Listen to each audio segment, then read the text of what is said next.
Oi, meu nome é Augusto, tudo bem com você? Comigo tudo bem, muito obrigado por perguntar. Eu queria te perguntar uma coisa, além dessa pergunta se tá tudo bem com você. Não. Quantos sentidos tem o ser humano?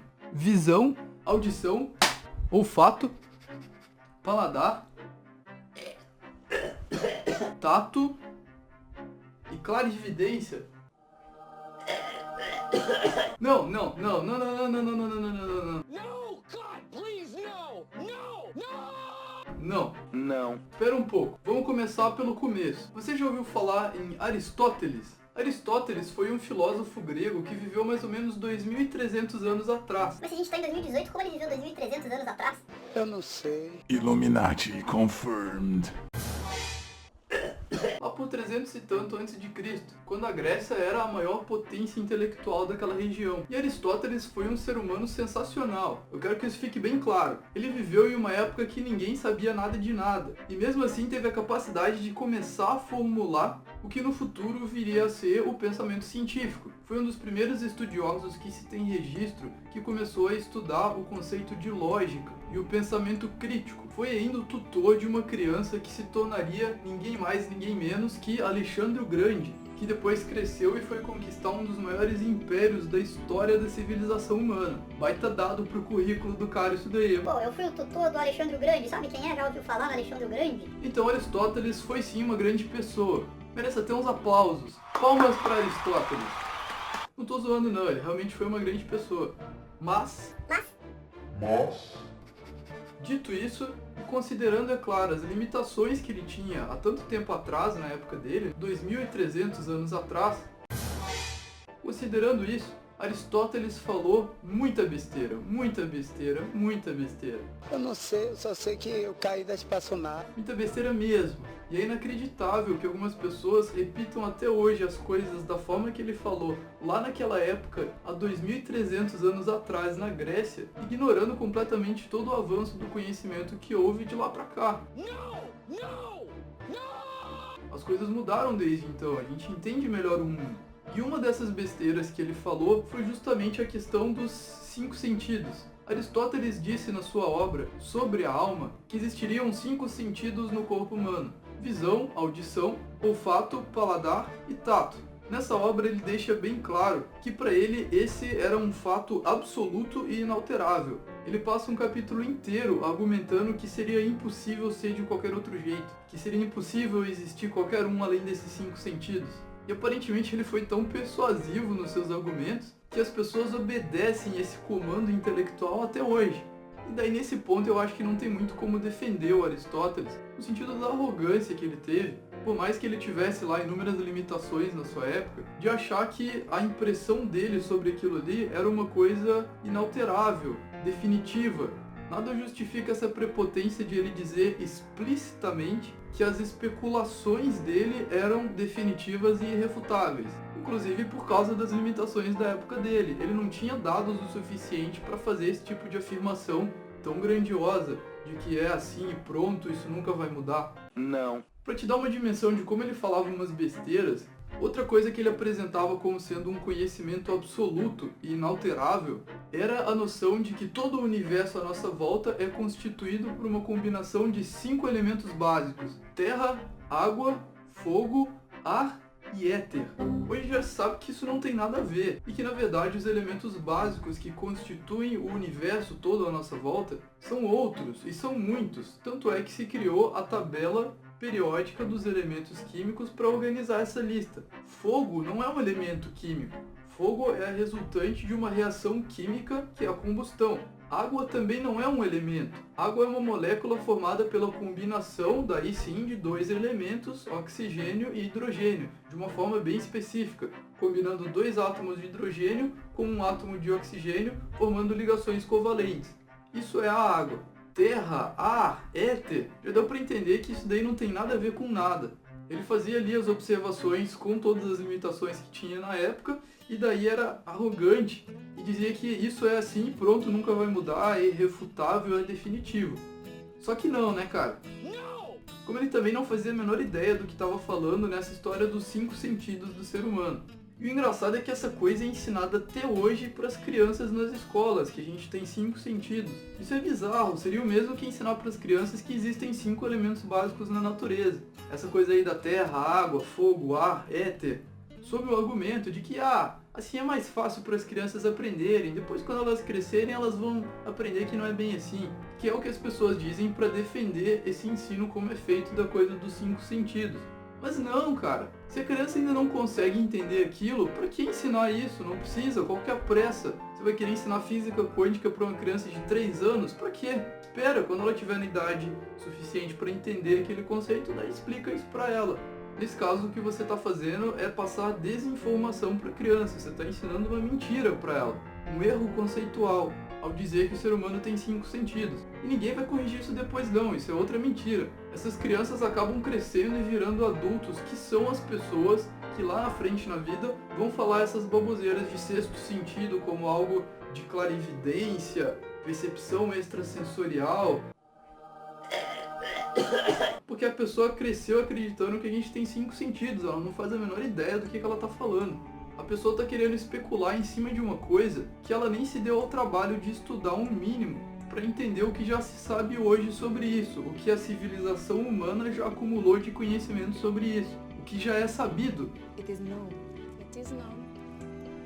Isso para mim é uma coisa muito grave, pelo seguinte motivo: a expectativa de vida de um único ser humano, infelizmente, não é o suficiente para que aquela pessoa desenvolva todo o conhecimento possível, para que ela descubra todos os mistérios do universo, para que ela desenvolva todas as tecnologias possíveis. Uma geração só não consegue fazer isso. E se cada geração começa do zero, também nunca vai chegar a lugar nenhum. Por isso é tão importante a noção de que o conhecimento é algo que transcende a mortalidade humana. Nós, como espécie, de certa forma somos imortais, porque o conhecimento vai sendo passado de geração para geração, considerando que ele fique bem registrado. Uma pessoa contribui o que ela conseguir, o que deu para ela trabalhar ao longo da vida dela, e deixa aquilo bem registrado, porque daí no futuro as próximas gerações vão construindo em cima daquele conhecimento uma coisa que vai ficando cada vez mais complexa, cada vez mais avançada, cada vez mais correta. Senão a gente não sai do lugar. Se não for assim, a gente fica para sempre correndo em cima da esteira da ignorância, sem sair do lugar em momento nenhum. Se cada um começa a construir sozinho o seu próprio castelo de conhecimento, no fim o que a gente vai ter vão ser várias paredes caindo aos pedaços para todo lado, porque ninguém vai conseguir terminar nada. Ninguém vai chegar a construir um castelo inteiro sozinho. Eu não tô querendo dizer que eu sou melhor do que essas pessoas, de forma alguma, não é isso. Essas pessoas aí que falam sobre 6º sentido como uma coisa mística, terceiro olho, clarividência, eu não tô dizendo que eu sou melhor que essas pessoas. Eu só acho que se você quer especular em cima de um tópico, o mínimo que você precisa fazer, sua obrigação, é se dar o trabalho de estudar um pouco sobre aquilo e saber o que a civilização humana já acumulou de conhecimento sobre aquilo ali. Em boas fontes, não é assistindo vídeo no YouTube que nem esse aqui não. Se a pessoa tivesse estudado um pouquinho que fosse sobre isso, sobre neurofisiologia humana, que é um conhecimento que existe com base em amplas evidências acumuladas ao longo de algumas gerações, aí ao longo principalmente do último século, quando houve o fenômeno do surgimento da neurociência, que daí juntou uma parte da biologia, uma parte da medicina, uma parte da psicologia e criou esse campo da neurociência, como ela é hoje, ao longo aí do último século. Se você estudasse um pouquinho disso daí, você já entenderia que na verdade o ser humano sim tem 6º sentido, 7º, 8º, 9º, 10º. Ele tem realmente vários sentidos, muito mais do que 5 sentidos. Isso já é bem documentado, isso já é bem sabido. It is known. It is known. E quais são então esses sentidos? É claro que essa discussão passa também por uma questão semântica, porque depende do que você define por sentido. Mas fique tranquilo que por qualquer perspectiva a gente tem mais que 5 sentidos. Eu acho bem plausível definir como sentido qualquer habilidade do corpo em perceber a existência de alguma coisa. E daí a gente tem os sentidos do sistema nervoso somático, que é a parte responsável pela nossa interação com o meio externo, e o sistema nervoso vegetativo, que é o responsável pela regulação ou por orquestrar o que acontece dentro do nosso corpo. Então, com base nisso, existem os sentidos que representam as sensibilidades somáticas e as sensibilidades viscerais. Aquelas 5 que Aristóteles descreveu entrariam nas sensibilidades somáticas. A questão é que mesmo dentro dessas 5, a coisa não é tão simples assim.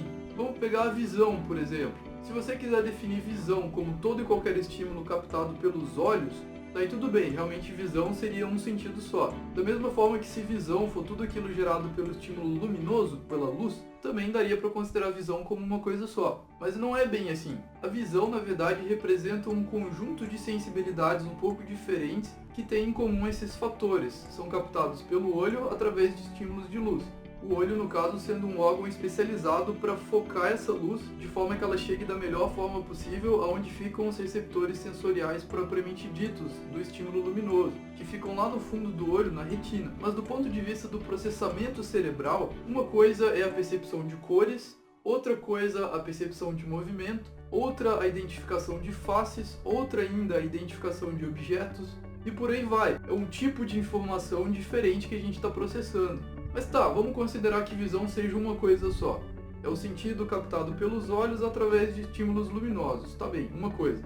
A audição, o paladar e o olfato entram em uma discussão parecida com essa da visão. Você pode desmembrar qualquer um deles em um grupo muito maior de sentidos parecidos, mas um pouco diferentes, que processam informações diferentes, mas têm alguma coisa em comum, seja na captação dos estímulos, seja no órgão que faz essa captação, seja nas vias de processamento. Mas no caso da audição, por exemplo, uma coisa é a percepção de origem de um som no espaço, que te permite localizar de onde está vindo aquele som. Outra coisa é a percepção de coisas como o timbre desse som, ou ainda a percepção do volume desse som, ou então a percepção de que aquele som na verdade representa uma mensagem bem específica, ou seja, o reconhecimento da linguagem através do som, algo que tenha um significado próprio daquele som.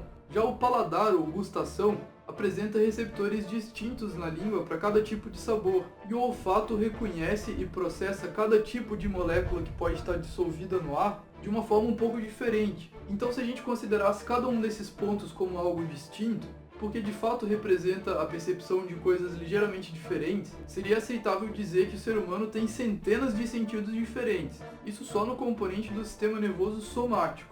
Mas vamos considerar aqui que visão, audição, paladar e olfato, cada um represente um único sentido, porque dependendo da semântica, da definição, é até aceitável. Então tudo bem, até agora a gente tem 4 sentidos nessa história. E o tato? Tato não tem desculpa. Tato não é, sob nenhuma perspectiva, sob nenhuma definição, sinônimo de somestesia. E o que é somestesia? Sistema somestésico, ou sômato sensitivo, quer dizer literalmente o conjunto das sensibilidades corporais. E cada uma dessas sensibilidades tem receptores sensitivos diferentes, tem vias de transmissão da mensagem diferente, são processados de uma forma diferente no cérebro. Então é muita forçação de barra dizer que são todas a mesma coisa, não são. São modalidades sensoriais bem diferentes. E quais são essas sensibilidades corporais? O primeiro é o tato, que também não é uma coisa só. Existe o tato epicrítico, ou tato fino, que inclui 3 coisas principais. Primeiro, a capacidade de identificar um objeto através do toque, mesmo sem olhar isso daqui eu saberia que isso é uma caneta, não pense besteira. Isso é chamado de estereognosia. Tem ainda a capacidade de reconhecer símbolos através do tato. Então, se alguém fizer uma letra, vamos supor, encostando na minha pele, eu reconheço que isso é uma figura de linguagem, não preciso estar olhando para aquilo ali. Isso é chamado de grafestesia. E, por fim, a capacidade de discriminar 2 pontos diferentes tocando a sua pele em um dado momento. Essa discriminação de 2 pontos também é uma habilidade meio complexa. Mas existe também o tato protopático, ou tato grosseiro, que evolutivamente é um pouco mais antigo, e que possui também uma via de transmissão separada, bem diferente, servindo como um sistema mais simplificado de alerta, sendo capaz de gerar uma resposta reflexa mais rápida diante do toque de alguma coisa que possa ser um estímulo que represente algum perigo, algum tipo de ameaça ao seu corpo. Mas dentro das sensibilidades somestésicas nós temos também a propriocepção, ou sinestesia com C, que não deve ser confundido com sinestesia com S, que é outra coisa, que é a capacidade de saber a localização de cada parte do seu corpo em um dado momento. Eu não preciso estar com meus olhos abertos para saber se o meu dedão está para baixo ou está para cima, eu sei disso automaticamente, porque existe um sentido que é a propriocepção. Se alguém joga uma bola para eu pegar, eu não tenho que ficar olhando para a bola e para minha mão, eu posso ficar olhando só para a bola, porque a minha mão eu sei onde é que está a todo momento, por causa desse sentido da propriocepção. E a propriocepção ainda se divide em propriocepção consciente, que é a parte que chega no nosso cérebro, e propriocepção inconsciente, que é a via de informações que vai para o cerebelo. responsável nesse caso por fazer um ajuste em tempo real dos movimentos que estão sendo executados pelo corpo. Outra sensibilidade somestésica é a termocepção ou termossensibilidade, que é a capacidade do nosso corpo de sentir diferenças de temperatura, seja um aumento do calor ou uma diminuição do calor, porque frio não existe, né? Ou é mais calor ou é menos calor. E a gente consegue sentir isso exclusivamente por uma via separada, que é a via da termossensibilidade, que também é um sentido bem de defesa, para alertar o corpo caso a gente esteja sendo exposto a alguma mudança de temperatura que pode representar um dano tecidual se continuar daquele jeito. Por isso que os dois extremos de temperatura geram desconforto, porque é visto como um sinal de alerta de algo potencialmente nocivo. Você tem que se preocupar com aquilo ali, e você tem que tomar alguma medida quanto a isso, antes que chegue em dano tecidual ou até em morte. E falando nisso, por último temos a nocicepção, ou percepção de estímulos nocivos, famosa dor, que é também uma modalidade sensitiva à parte, separada das outras, e que também tem o grande propósito de defesa, servindo como um alerta para o corpo de que tem alguma coisa nociva acontecendo, gerando um dano no nosso corpo, ou que já aconteceu e gerou um dano muito grande, e aquilo ali vai levar um tempo para ser reparado. Você não pode esquecer que aquilo está ali, se você machuca de novo em cima daquilo ali, o estrago é muito maior. E a dor também pode ser ainda subdividida entre dor rápida e dor lenta, que são mais uma vez duas modalidades sensitivas com vias de transmissão separadas. São entidades diferentes. O grupo das somatossensibilidades, então, representa na verdade no mínimo 5 sentidos para a gente considerar.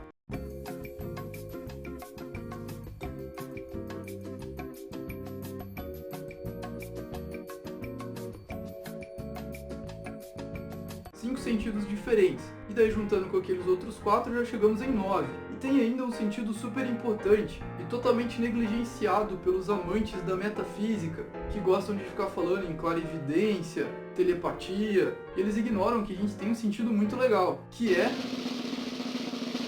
o sentido vestibular. E não, esse não é o sentido que te faz passar na prova do vestibular ou não. Muita gente apresenta o sistema vestibular como um sistema do equilíbrio, mas isso é uma meia-verdade. Equilíbrio é um conceito mais complexo, que depende de uma resultante que leva em consideração vários sentidos, não só o sentido vestibular. A própria percepção é importante, a visão é importante, a audição é importante. Talvez o sistema vestibular seja o principal definidor de equilíbrio, realmente, mas certamente não é o único. Em termos de definição, o sentido vestibular pode ser resumido como o sentido da gravidade. Sim, nós temos um sentido para perceber a força da gravidade. Isso soa como algo bem místico, né? Mas não é não. O sistema vestibular reconhece duas informações: a aceleração linear e a aceleração angular do corpo. Os órgãos otolíticos são dois pequenos saquinhos que ficam lá no fundo da nossa orelha, na região da orelha interna, preenchida por pequenas pedrinhas de carbonato de cálcio, chamadas otólitos. E esses saquinhos, que recebem o nome de sáculo e utrículo, são revestidos por dentro por pequenos cílios que captam a movimentação dessas pedrinhas em qualquer momento que a gente quebre a inércia do corpo, seja acelerando, seja desacelerando. Ou seja, eu inicio um movimento ou eu paro um movimento, essas pedrinhas se movimentam lá dentro. E daí, ao se movimentar lá dentro, esses cílios sentem essa movimentação e daí o cérebro sabe se o corpo está acelerando ou desacelerando, linearmente. Por isso é a aceleração linear. Já os canais semicirculares, que são pequenos tubinhos localizados ali mais ou menos na mesma região, lá na orelha interna, são 3 pequenos canais em 3 planos diferentes: plano axial, plano sagital e plano coronal. E esses túbulozinhos são preenchidos por um líquido chamado endolinfa, e mais uma vez são também revestidos por pequenos cílios. Nesse caso, os cílios detectam a movimentação desse líquido, da endolinfa, com os movimentos angulares da cabeça, detectando assim qual é a posição da cabeça em relação à constante que é a força da gravidade, que está o tempo todo puxando esses líquidos para baixo. Então, dependendo se a minha cabeça está para cá, está para cá, tá para cá, esse líquido se distribui de uma forma diferente, graças à força da gravidade. E daí a percepção dessa posição é a aceleração angular, que é um dos 2 componentes do nosso sentido vestibular, ou sentido da gravidade. Ou seja, daria para desmembrar também o sentido vestibular entre esses dois, aceleração linear e aceleração angular. Mas de uma forma geral é o sentido da gravidade, vamos considerar então como uma coisa só. Isso são então as sensibilidades somáticas,